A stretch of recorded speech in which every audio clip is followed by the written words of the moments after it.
Now let's use software to get a confidence interval.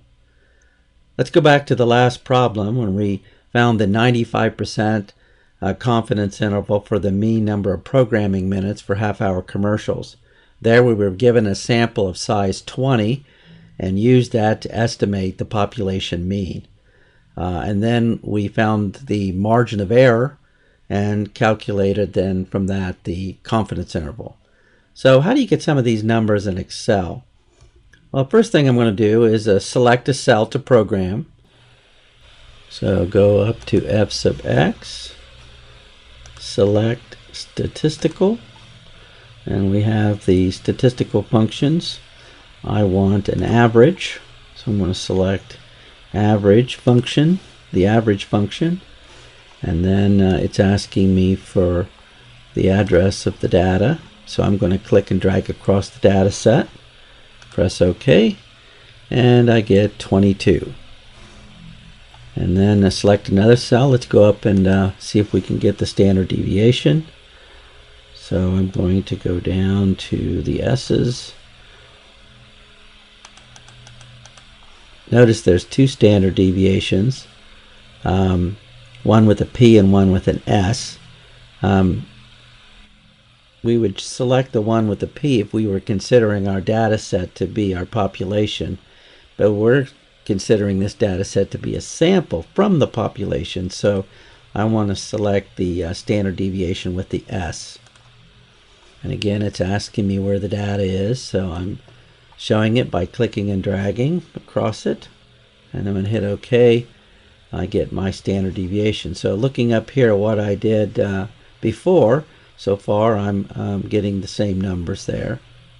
The next thing I want to do is to get my T alpha over 2, or my T sub 0.025. To get that number, I'm going to go back to function, and then I'm going to go down to the T's, and I want the T dot inverse INV dot two-tail, and the probability I'm going to enter in there is 0.05. That's my alpha value that I'm entering in. And then my degrees of freedom, there was 20 values in the data set, so 20 subtract 1. Notice I'm entering the 19 for that, and then press OK. And I get my 2.093 value. This is the value that I looked up in the T table, and Excel can give you that value, and gives it out to more decimal places, actually as many decimal places as you'd like. Now the next thing I want to do is to get my margin of error, the 0.5237. So I'm going to select another cell. I'm going to go to the confidence.norm or confidence.t.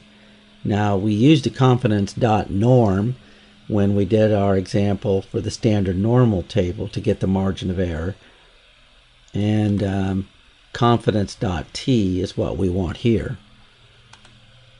Now it wants the alpha value 0.05. It wants the standard deviation. I can type in the 1.119, or I could just select the cell that I already have it in, but let me go ahead and just type it in, 1.119, and then the sample size was 20. Doesn't want the degrees of freedom there, wants the sample size. So press enter, I get 0.5237, so I get my margin of error. Now let me make a comment here about the T alpha over 2 table value.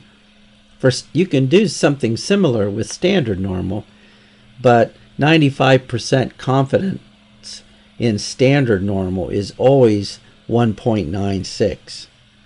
And you can almost remember the few values that you would use for 95%, 90%, and 99% confidence intervals. But for the t-distribution, there's a different value for every sample size. So it's nice to be able to use software to get these values if you don't have the table.